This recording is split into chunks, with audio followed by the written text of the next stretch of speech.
নমস্কার বন্ধুরা, আমাদের রান্নাঘরে সবাইকে স্বাগত। আজ বানিয়েছি বাড়িতেই রেস্টুরেন্ট স্টাইলের চিকেন তন্দুরি কাবাব রেসিপি। এই রেসিপিটা আশা করি তোমাদের ভীষণ ভালো লাগবে। আর এই রেসিপিটা দেখার পর এতটাই ইজি তোমাদের মনে হবে যে কোনো একদিনই বাড়িতে বানিয়ে ফেলি। তো চলো দেরি না করে কিভাবে বানিয়েছি সেটা দেখে নিই। প্রথমেই আমি এখানে 7 পিস চিকেন লেগস নিয়ে নিয়েছি। আর চিকেন লেগসটা কিভাবে কাটতে হবে সেটাও একবার দেখিয়ে দিলাম। তো এরকমই চিকেনের দুদিকটা এরকম চাকু দিয়ে আমি এরকম চিড়ে দিয়েছি, যাতে করে মশলাটা পুরোপুরি চিকেনের মধ্যে ঢুকে যায়। তো চিকেন তো কাটা হয়ে গেছে। তো এবার চলো পরের উপকরণগুলো কিভাবে কি করতে হবে সেটা দেখে নিই। প্রথমে একটা বোল নিয়ে নিয়েছি, আর এখানে 1 কাপ আমি টক দই নিয়ে নিয়েছি, আর 1 চামচ আমি পেপরিকা পাউডার নিয়ে নিয়েছি, 1 চামচ আমি জিরের গুঁড়ো নিয়েছি, 1 চামচ কাশ্মীরি লাল লঙ্কার গুঁড়ো নিয়েছি, 1 চামচ ধনের গুঁড়ো নিয়েছি, 1 চামচ আমি ব্ল্যাক পেপার পাউডার নিয়ে নিয়েছি, 1 চামচ আমি চাট মশলা নিয়ে নিয়েছি, 1 চামচ আমি আদা বাটা নিয়েছি, 1 চামচ আমি রসুন বাটা নিয়ে নিয়েছি, আর 1/4 কাপ আমি টমেটো কেচাপ নিয়ে নিয়েছি, আর 2 চামচ আমি লেবুর রস নিয়ে নিয়েছি। সব উপকরণগুলো নিয়ে নিয়েছি, হাতটা ভালো করে ধুয়ে নিয়েছি। এখন আমি হাত দিয়েই এটাকে মেখে নেব। তবে এটা স্পুন দিয়েও মাখা যায়, তবে কেন আমি হাত দিয়ে মেখেছি সেটা আবার পরে তোমরা দেখলেই বুঝে যাবে। তো মাখা হয়ে গেছে, আর এখন এবার আমি পরিমাণ মতো নুনটা দেব। নুন দিয়েও ভালো করে মিশিয়ে দেব। নুনটা ভালো করে না মেশালে কিন্তু এটাই হচ্ছে মেন ইনগ্রেডিয়েন্টস রান্নার। তো এখন সব মিশিয়ে দিয়েছি, আর এখন এই চিকেন লেগসগুলো সব একটা একটা করে ওই মশলার মধ্যে ডিপ করব। তো এই কারণেই বলছিলাম যে হাত যখন আমাকে দিতেই হবে, তাহলে আমি হাত দিয়েই মশলাটা মাখিয়ে নিই। তো দেখো আমি সব চিকেনগুলোই আমি এখানে মশলার মধ্যে দিয়ে দিয়েছি। এখন কাজ করতে হবে যে এই মশলার মধ্যে এই চিকেনটাকে ভালো করে এটাকে মাখিয়ে নিতে হবে। একদম পুরো মশলাটা যেন একদম চিকেনের মধ্যে একদম যেন ঢুকে যায়। ঠিক এই রকমভাবে একটা একটা করে বেশ ভালো করে সব মশলাটা চিকেনের মধ্যে ঢুকিয়ে দিতে হবে। তো এরকমভাবে মোটামুটি সব দিয়ে দিয়েছি, আর কিছুই কাজ নেই, খুবই ইজি বানানো।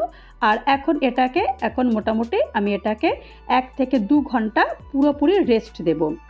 আর সেই ফাঁকে একটা তো চাটনি বানাতেই হয়, কারণ তন্দুরি চিকেন হচ্ছে, আর একটা চাটনি হবে না। তো এখানে আমি 1 কাপ মতো ধনেপাতার কুচি নিয়ে নিয়েছি, আর এখানে 7-8টা স্টেম পুদিনা পাতা এটা নিয়ে নিয়েছি। পুদিনা পাতাটা আমার বাগানের পুদিনা পাতা, আর একদম ফ্রেশ। আর এখানে 3টে কাঁচা লঙ্কা নিয়ে নিয়েছি, আর 1/4 চামচ আমি একটু জিরের গুঁড়ো দিয়েছি, আর 1/2 চামচ আমি চাট মশলা দিয়েছি, আর পরিমাণ মতো একটুখানি নুন দিয়েছি, আর 1 চামচ আমি লেবুর রস দিয়েছি, আর একটুখানি জল দিয়ে এটাকে পেস্ট করে নেব। আর পেস্ট হয়ে গেছে। আর এই ফাঁকে আমি 3/4 কাপ আমি টক দই নিয়েছি, আর এই টক দইটাকে বেশ ভালো করে ফেটাতে হবে, একদম যতক্ষণ পর্যন্ত না একদম স্মুথ হয়ে যায়।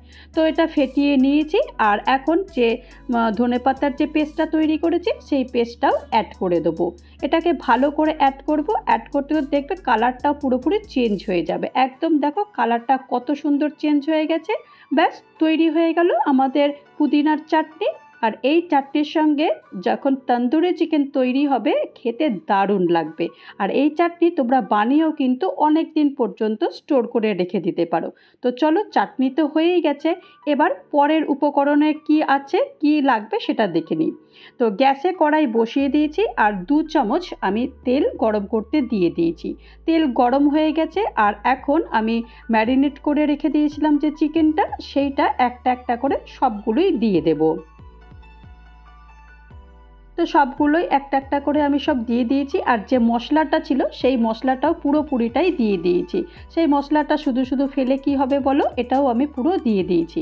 আর দিয়ে দেওয়ার পর এখন একটু চিকেনগুলোকে সব উল্টে পাল্টে দিতে হবে, তা না হলে কিন্তু এই মশলাটা যে তৈরি করেছি সেটা চিকেনের মধ্যে যাবে না। তো মোটামুটি এখন সবই বেশ ভালো করে এটা সেট করে দিয়েছি। আর এখন আর কিচ্ছু করতে হবে না, ভীষণই ইজি। বারবারই বলছি, এখন ঢাকনা বন্ধ করে দেবো যতক্ষণ পর্যন্ত না চিকেনটা সেদ্ধ হয়। তো দেখো, আমি মোটামুটি 10 থেকে 15 মিনিট পর্যন্ত আমি এটাকে ঢাকনা বন্ধ করে রেখে দিয়েছিলাম। আর এখন 10-15 মিনিটের মধ্যেই দেখো কি সুন্দর চিকেনটা একদম হয়ে গেছে। দেখো, আমি তোমাদের একটা দেখাচ্ছি, পুরো চিকেনটা বেশ ভালো কুকও হয়ে গেছে। আর কিছুই না, এইবার চলো এটাকে গ্রিল করব। ভীষণই ইজি, আমি বারবারই বলছি। দেখো, আমি এরকম একটা গ্রিল স্ট্যান্ড নিয়ে নিয়েছি গ্যাসের ওপর, আর এরকম একটা একটা করে এরকম একটু এদিক ওদিক করে তোমরা এটাকে পুড়িয়ে নেবে। একদমই বেশিক্ষণ সময় লাগে না, যেটুকুনি সময় ওই ম্যারিনেটের সময়, তাছাড়া কিন্তু আর কোনো সময় লাগে না। আর এই রকমভাবে আমরা যদি হাজব্যান্ড অফিস থেকে আসার আগে যদি বানিয়ে রেখে দিই, হাজব্যান্ড তো ভীষণই খুশি হবে। আর দেখো, এগুলো সবই মোটামুটি আমি বানিয়ে এই রকমভাবেই নিয়ে নিয়েছি, আর কিছুই না। তো চলো এটাকে এবার সার্ভ করে দেখাই কেমন হয়েছে। তো চলো, আমি তো সার্ভ করে দিয়েছি। আশা করি তোমাদের এই রেসিপিটা ভালো লেগেছে, আর ভালো লাগলে অবশ্যই একটা লাইক করবে। তো তৈরি হয়ে গেল আমার তন্দুরি চিকেন।